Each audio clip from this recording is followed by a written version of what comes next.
Hello friends, आज का session है BPSC TRE 4 geography set number 23। ये सिर्फ एक और सेट नहीं है, ये आपके सिलेक्शन जर्नी का एक महत्वपूर्ण पड़ाव भी है। यहाँ हर सवाल आपको एग्जाम के एकदम करीब ले जाएगा, लेकिन फ़र्क इस बात से पड़ेगा कि आप उसे सिर्फ पढ़ते हैं या समझते भी हैं। याद रखिए, बीपीएससी जैसे एग्जाम में वही सफल होता है जो हर कॉन्सेप्ट को गहराई से पकड़ता है। छोटी छोटी चीज़ें, छोटे छोटे फैक्ट्स और क्लियर अंडरस्टैंडिंग ही फाइनल रिजल्ट तय करते हैं। तो आज का लक्ष्य सिंपल है, हर सवाल को समझना, हर ऑप्शन को एनालाइज करना और खुद को एग्जाम लेवल तक पुश करना।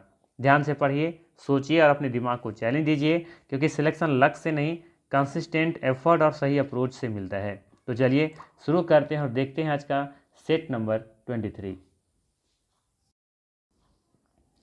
चलिए देखते हैं आज का पहला सवाल है, कोयला किस प्रकार का संसाधन है? विकल्प में है अनवीकरणीय, नवीकरणीय, अजैव, एक से अधिक या फिर उपर्युक्त में से कोई नहीं।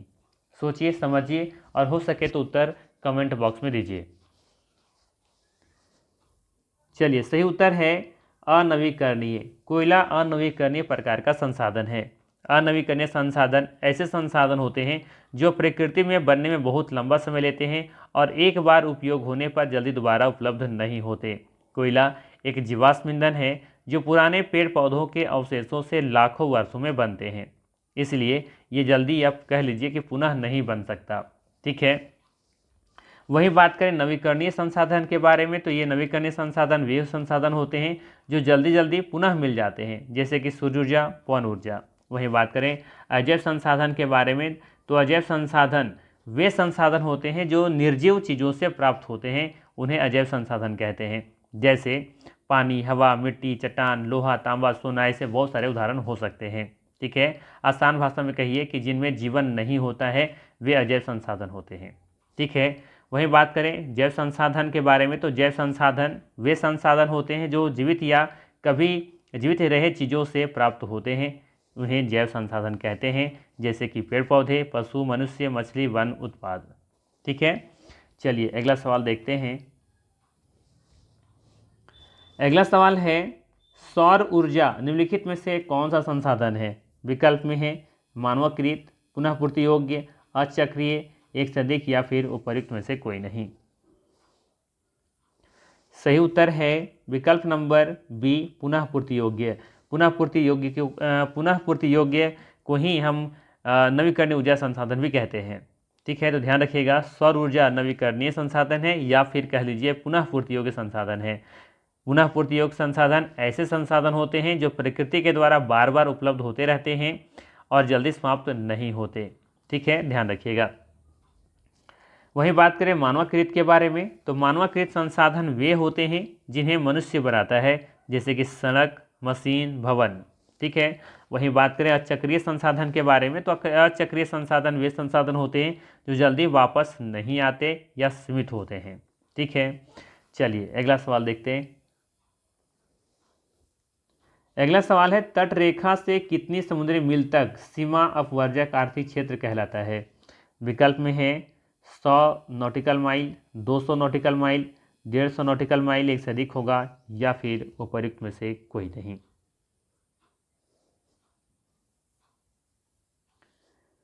सही उत्तर है विकल्प नंबर बी, 200 नॉटिकल माइल। ठीक है ना, अब समझिए जरा यहाँ पे कि सीमा अपवर्जक आर्थिक क्षेत्र होता क्या है। ये वे होता है, मतलब सिंपल से कह लीजिए कि समुद्र का वह क्षेत्र जहाँ तक किसी देश को समुद्री संसाधनों के उपयोग का विशेष अधिकार प्राप्त होता है। ठीक है, जैसे मछली, तेल, गैस, खनिज, ये सभी अधिकार क्षेत्र में आते हैं। आसान सा भाषा में कहिए, देश कहता है, आसान भाषा में कह लें कि देश, कोई भी देश कहता है कि इस सीमा तक समुद्र के संसाधनों पर आर्थिक अधिकार मेरा है। ठीक है, तो जिस सीमा तक कहता है, ये तो ऐसे अंतर्राष्ट्रीय जो नियम्स होते हैं, रूल्स होते हैं, उस पर अप्लाई होता है, जो कि 200 नॉटिकल माइल तक होता है, जो कि हम राष्ट्रीय संसाधन भी कहते हैं। ठीक है, तो ध्यान रखिएगा, जिस सीमा तक समुद्र के संसाधनों पर आर्थिक अधिकार होता है उसे क्या कहते हैं? आर्थिक अपवर्जक क्षेत्र, सीमा अपवर्जक आर्थिक क्षेत्र, जो कि 200 नॉटिकल माइल तक होता है। ठीक है, और ये सीमा तट रेखा से 200 समुद्री मील तक होता है। इसमें बहुत सारे कंडीशंस होते हैं, लेकिन जो बेसिक हम लोग के एग्जाम में पूछा जाता है, यही पूछा जाता है कि सीमा अपवर्जक आर्थिक क्षेत्र कितना नॉटिकल माइल तक होता है, तो ये 200 नॉटिकल माइल तक होता है। ठीक है। उसके बाद जो होता है वो अंतर्राष्ट्रीय क्षेत्र में आता है। ठीक है, चलिए आगे देखते हैं। अगला सवाल है, डाकुओं की अर्थव्यवस्था रॉबर्ट्स इकोनॉमी का संबंध किससे है? विकल्प में है संसाधन संरक्षण से, संसाधनों के अनियोजित विदोहन से, या फिर संसाधनों के नियोजित दोहन से, एक से अधिक होगा, या फिर उपयुक्त में से कोई नहीं। सोचिए। चलिए, सही उत्तर है विकल्प नंबर बी, संसाधनों के अनियोजित विदोहन से। ठीक है ना, बी विकल्प सही होगा।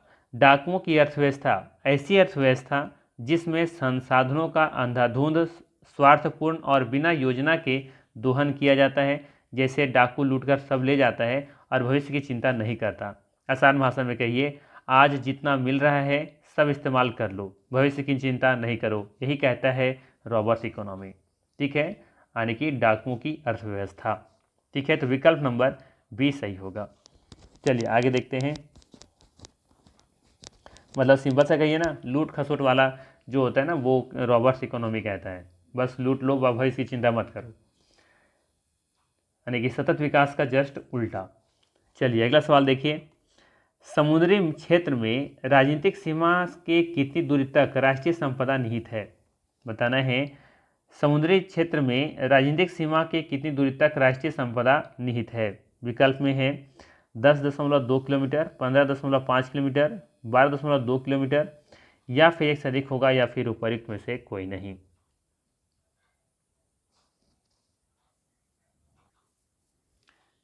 सही उत्तर है इसका विकल्प नंबर ई, उपयुक्त में से कोई नहीं।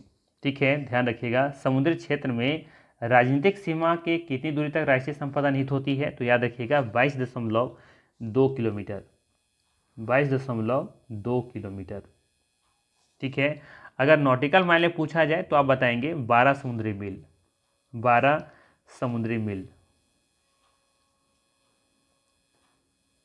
अब जिस तरीके से सवाल पूछा जाए देख लीजिएगा, अगर समुद्री मील में होगा तो 12 होगा, अगर किलोमीटर में होगा तो 22.2 किलोमीटर होगा।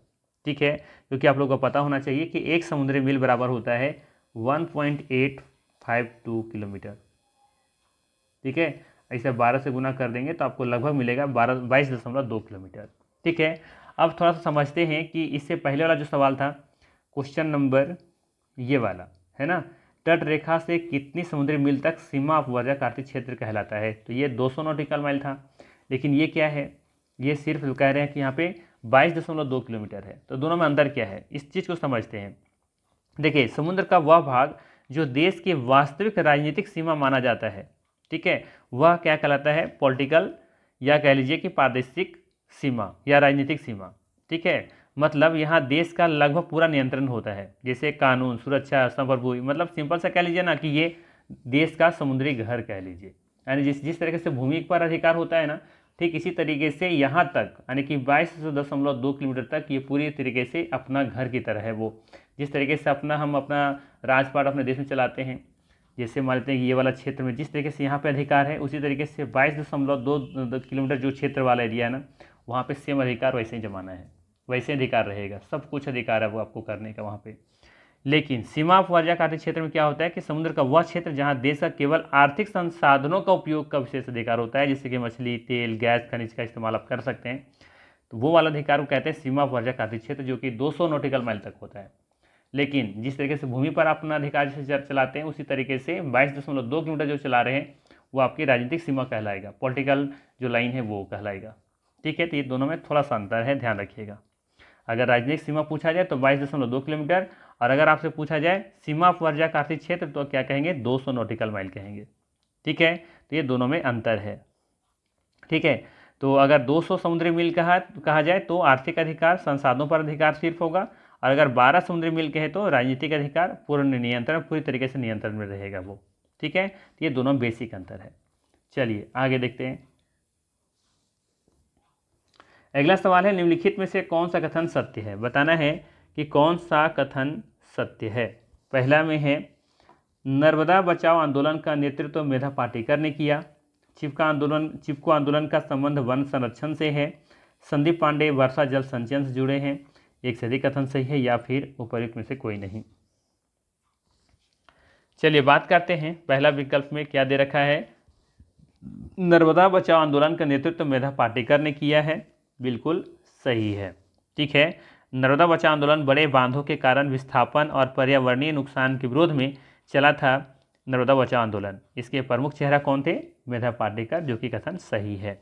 वही बात करें चिपको आंदोलन के बारे में दे रखा है कि चिपको आंदोलन का संबंध वन संरक्षण से है, तो ये भी कथन सही है। चिपको आंदोलन में लोग पेड़ों से चिपक गए थे ताकि पेड़ों की कटाई रोकी जा सके, इसीलिए ये वन संरक्षण आंदोलन से जुड़ा हुआ है, ये कथन सही है।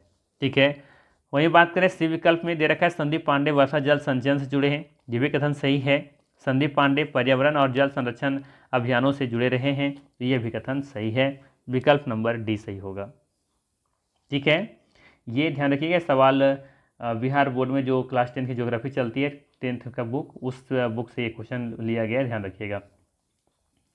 चलिए अगला सवाल देखते हैं। अगला सवाल है निम्नलिखित में से कौन सा मृदा निर्माण का कारक है? विकल्प में है मूल शैल या चट्टान, जैव पदार्थ, उच्चावच या ध्राकृति, स्थलाकृति कह सकते हैं आप, एक से अधिक या फिर उपयुक्त में से कोई नहीं। चलिए बताइए इसका सही आंसर क्या होगा। चलिए सही उत्तर है विकल्प नंबर डी, उपयुक्त में से एक से अधिक, अर्थात तो कह लीजिए कि ए बी सी तीनों ऐसे कारक हैं जो कि मृदा निर्माण में सहायक होते हैं। ठीक है, पहला विकल्प में दे रखा है मूल शैल या चट्टान, मिट्टी चट्टानों के टूटने घिसने से बनती है, इसीलिए मूल शैल महत्वपूर्ण कारक होते हैं। वहीं बात करें जैव पदार्थ, ये भी सही है, पेड़ पौधों और जीवों के सड़े गले अवशेष से मिट्टी के उपजाऊ बनाते हैं, तो ये भी कथन सही है, निर्माण करने में भी सहायक होता है। वहीं बात करें उच्चावच, तो पहाड़ी मैदानी ढाल वाली जगहों पर मिट्टी बनने और टिकने का ये तरीका अलग अलग होता है, तो ये भी कह सकते हैं कि मृदा निर्माण का कारक है। तीनों विकल्प सही होगा। ठीक है, डी विकल्प सही हो जाएगा। लेते हैं अगला सवाल। अगला सवाल है उत्तर बिहार में बालू प्रधान जलोढ़ को क्या कहा जाता है? विकल्प में है बांगर, खादर, दियारा भूमि, एक से अधिक या फिर उपयुक्त में से कोई नहीं। सवाल है उत्तर बिहार में बालू प्रधान जलोढ़ को क्या कहा जाता है? बांगर, खादर, दियारा भूमि, एक से अधिक या फिर उपयुक्त में से कोई नहीं। सही उत्तर है दियारा भूमि। याद रखिएगा, देखिए यहाँ से कि आप जानते हैं ये दिया हुआ है कि उत्तर बिहार में बालू प्रधान जलोढ़ को दियारा भूमि कहते हैं और ये मक्का की कृषि के लिए विश्व प्रसिद्ध है। तो यहाँ से ध्यान रखिएगा कि दियारा भूमि किसके मतलब कि कह सकते हैं किसके अनाज की खेती के लिए प्रसिद्ध है? तो याद रखिएगा ये मक्का के लिए प्रसिद्ध है। ठीक है ना, जैसे कि काली मिट्टी कपास के लिए जानी जाती है, काली मिट्टी कपास के लिए जानी जाती है, उसी तरीके से दियारा जो भूमि है ना, ये जो है ये मक्का के कृषि के लिए विश्व प्रसिद्ध है। तो यहाँ से सवाल बन सकता है। वैसे उत्तर बिहार में बालू प्रधान जलोढ़ मिट्टी को क्या कहते हैं? दियारा भूमि कहते हैं, ये भी याद रखिएगा।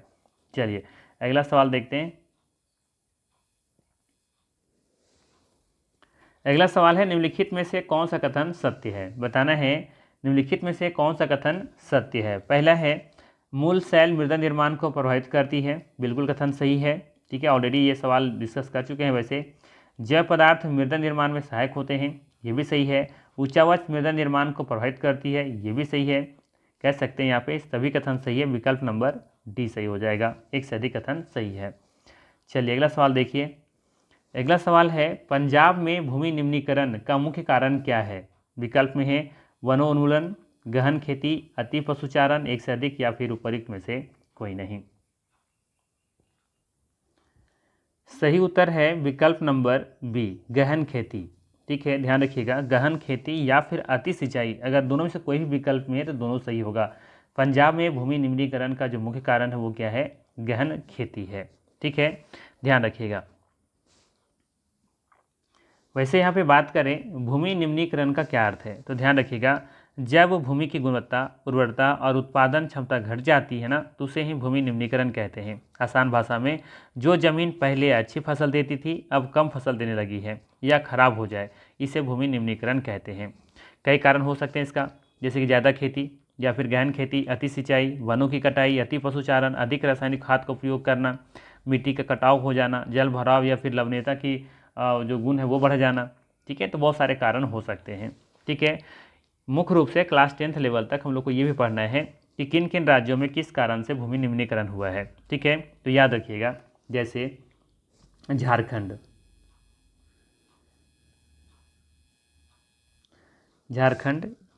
छत्तीसगढ़,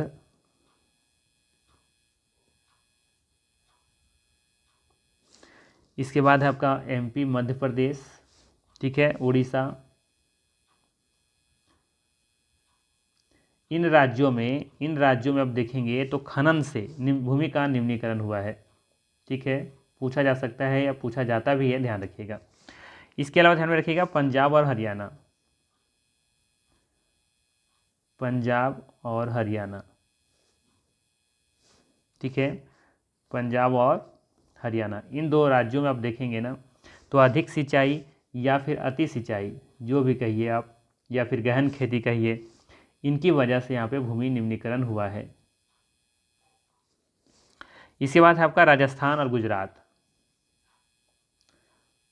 और दूसरा है आपका गुजरात। याद रखिएगा, इन दोनों राज्यों में अति पशुचारण, ठीक है ना, अति पशुचारण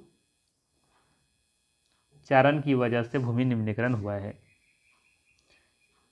ठीक है, तो ये डेटा आप याद रखिएगा कि कहाँ पे खनन से भूमि का निम्नीकरण हुआ है, कहाँ पे अति सिंचाई के कारण भूमि निम्नीकरण हुआ है, और कहाँ अति पशुचारण की वजह से भूमि निम्नीकरण हुआ है। ठीक, चलिए अगला सवाल देखिए। अगला सवाल क्या है? सवाल है निम्नलिखित में से कौन सा कथन सत्य है। ठीक है, पहला दे रखा है सोपानी कृषि राजस्थान में प्रचलित है, सोपानी कृषि उत्तराखंड जैसे पर्वतीय क्षेत्रों में प्रचलित है, सोपानी कृषि केवल मैदानी क्षेत्रों में होती है, एक से अधिक सही है, या फिर कोई भी नहीं। चलिए सोचिए, समझिए और उत्तर दीजिए। क्वेश्चन 10, 11, ठीक है। चलिए सबसे पहले समझिए कि सोपानी कृषि होता क्या है। ठीक है, याद रखिए, जब पहाड़ी ढालों को सीढ़ीनुमा बना करके खेती की जाती है तो उसे सोपानी कृषि कहते हैं। क्यों की जाती है? पहाड़ों पर सीधी खेती करने से मिट्टी और पानी नीचे बह जाती है, इसीलिए सीढ़ी जैसा खेत बनाकर मिट्टी को रोका जा सकता है। आसान भाषा में समझिए, पहाड़ पर सीढ़ी बनाकर खेती करना ही क्या है? सोपानी कृषि है। ठीक है, सीढ़ी जैसा, जैसे ये पहाड़ है, अगर हम सीधे अगर से खेती करेंगे तो बहुत तेज़ जब वर्षा होगा तो सभी मिट्टी को बहा कर ले जाएगा, लेकिन हम क्या करते हैं? सीढ़ी नुमा बनाते हैं कुछ इस तरीके से। ठीक है, तो इसे कहते हैं सोपानी कृषि करना। तो कहाँ पे होगा? क्या ये लग रहा है कि सोपानी कृषि राजस्थान में प्रचलित हो सकता है? बिल्कुल नहीं। ठीक है, राजस्थान में भला क्यों होगा? क्योंकि वहाँ पे तो समतल भूमि है। ठीक है, तो राजस्थान मुख्यतः समतल या मरुस्थलीय क्षेत्र है, जहाँ यहाँ पे मुख्य रूप से ये कृषि पद्धति अच्छी नहीं है या फिर किया नहीं जा सकता यहाँ पे। ठीक है, सोपानी कृषि। बी विकल्प में देखिए, सोपानी कृषि उत्तराखंड से पर्वतीय क्षेत्रों में प्रचलित है, तो जैसे दिख रहा है आपको पर्वतीय क्षेत्र, तो बिल्कुल कथन सही हो जाएगा। सोपानी कृषि मैदानी क्षेत्रों में होती है, तो ये कथन गलत है। कहाँ पे होता है? पहाड़ी क्षेत्रों में होता है या फिर पर्वतीय क्षेत्रों में होता है, तो विकल्प नंबर बी सही होगा। बस आपको याद क्या रखना है कि सोपानी कृषि होता क्या है। ठीक है ना, चलिए आगे देखते हैं।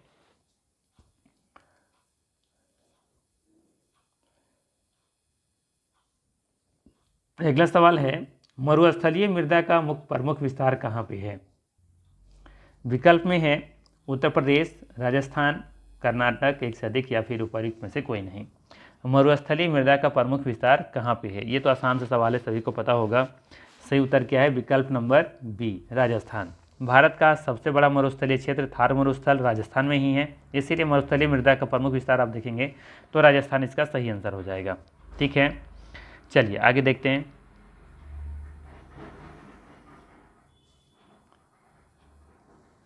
अगला सवाल है, निम्नलिखित में से कौन सा कथन असत्य है? बताना है कि कौन सा कथन असत्य है। पहला में दे रखा है, एंड्रीन रसायन मेढकों के प्रजनन को प्रभावित करता है, रासायनिक प्रदूषण जैव विविधता को प्रभावित करता है, फास्फोरस सीधे मेढकों के प्रजनन नष्ट करने के लिए प्रसिद्ध है, एक से अधिक कथन सही है, या फिर उपयुक्त में से कोई नहीं।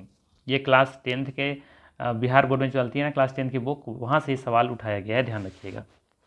तो चलिए बात करते हैं। पहला विकल्प में दे रखा है कि एंड्रीन रासायनिक मेढकों के प्रजनन को प्रभावित करता है, ये कथन सत्य है। कुछ हानिकारक रसायन जीवों के प्रजनन तंत्र को प्रभावित करते हैं। ठीक है, ध्यान रखिएगा, ये कथन सही है। बी विकल्प में दे रखा है कि रासायनिक प्रदूषण जैव विविधता को प्रभावित करते हैं, ये भी कथन यहाँ पे सही है। इसके बाद सी विकल्प में देखिए लिखा है फास्फोरस सीधे मेढकों के प्रजनन नष्ट करने के लिए प्रसिद्ध है। ये कथन असत्य है। ठीक है, ऐसा सामान्य तथ्य नहीं माना जाता, ये कथन गलत है। पूछा है कौन सा कथन असत्य है, तो विकल्प नंबर आप देखेंगे तो सी असत्य होगा, बाकी दोनों सत्य है।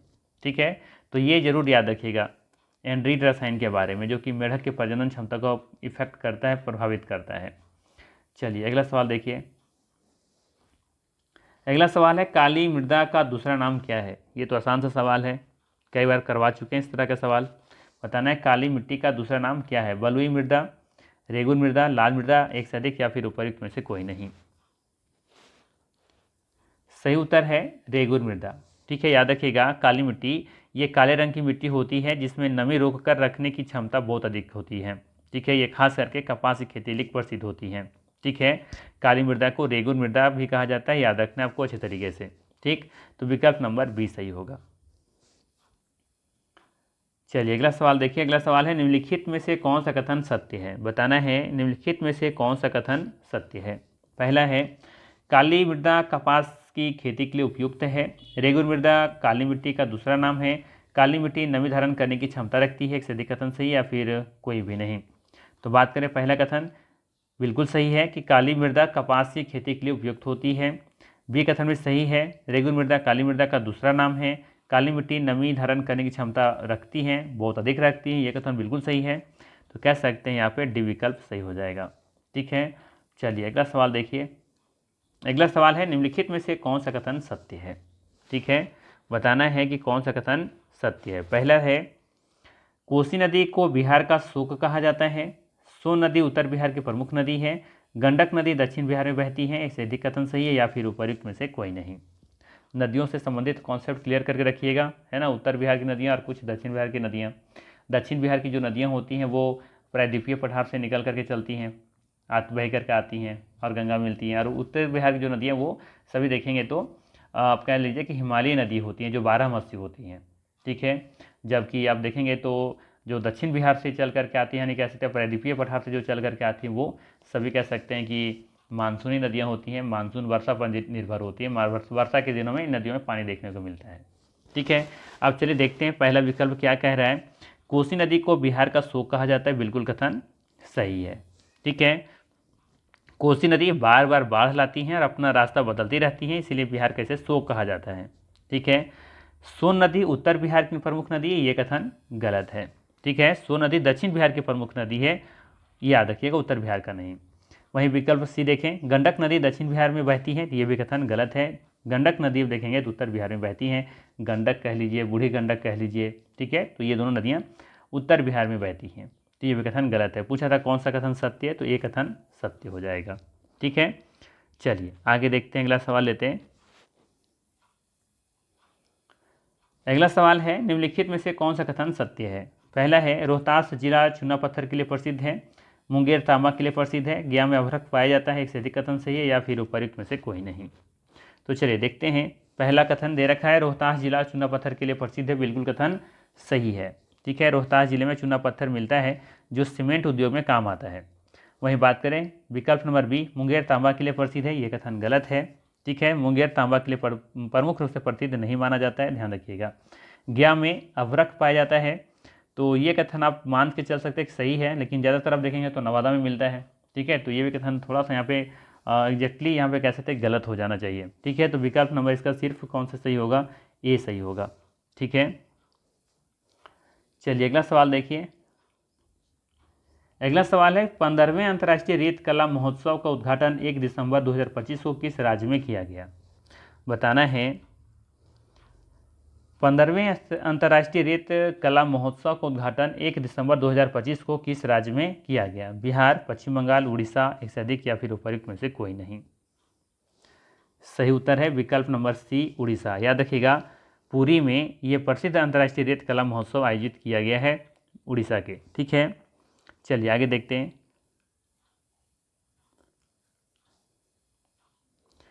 अगला सवाल है निम्नलिखित में से कौन सा कथन सत्य है। विकल्प में है जमुई स्वर्ण भंडार के लिए चर्चित है। रोहतास में सीमेंट उद्योग का आधार खनिज उपलब्ध है। मुंगेर पायराइट के लिए जाना जाता है, एक से अधिक कथन सही है या फिर उपयुक्त में से कोई नहीं। पहला विकल्प देखते हैं, दे रखा है कि जमुई स्वर्ण भंडार के लिए चर्चित है। ये कथन सही है, याद रखिएगा। जमुई जिला सोने के संभावना या भंडार के लिए चर्चित रहा है। ये कथन सही है। बी विकल्प भी सही है कि रोहतास में सीमेंट उद्योग का आधार खनिज उपलब्ध है। ये भी कथन बिल्कुल सही है। वहीं बात करें सी विकल्प, मुंगेर पाइराइट के लिए जाना जाता है। ये कथन गलत है। ठीक है, तो यहाँ पे पूछा है कौन सा सत्य है, तो विकल्प नंबर आपका डी सही हो जाएगा। एक से अधिक कथन सही है। चलिए आगे देखते हैं, एक सवाल और ले लेते हैं जल्दी से। सवाल है, निम्नलिखित में से कौन सी नदी सीधे गंगा में नहीं मिलती। बहुत अच्छा सवाल है, बताइएगा कि निम्नलिखित में से कौन सी नदी सीधे गंगा में नहीं मिलती। विकल्प में है पुनपुन, सोन, कमला, एक से अधिक या फिर उपयुक्त में से कोई नहीं। देखिए पुनपुन तो सीधे गंगा में मिलती है, ये कथन सही है। सोन नदी देखेंगे तो सीधे गंगा मिलती है, लेकिन कमला कमला सीधे गंगा में नहीं मिलती। ये पहले बागमती में मिलती है ना, इसके बाद फिर जाकर के गंगा में मिलती है। तो ये कथन सही है यहाँ पे, विकल्प नंबर सी, कमला। कमला सीधे गंगा में नहीं मिलती है, याद रखिएगा। ठीक है ना। तो बताइए 20 में से आपका कितना प्रश्न सही हुआ एग्जैक्टली, ईमानदारी से। और ये वीडियो कैसा लगा ये भी बताइएगा। और चैनल पर नए तो सब्सक्राइब कीजिएगा। और रिक्वेस्ट रहेगा आप लोगों से कि वीडियो अगर पसंद आया हो तो लाइक ज़रूर कीजिएगा, और पसंद नहीं आया होगा तो डिसलाइक करके ही जाइएगा। ठीक है, बाकी मिलते हैं फिर इसी तरह के नेक्स्ट वीडियो में। Thanks for watching.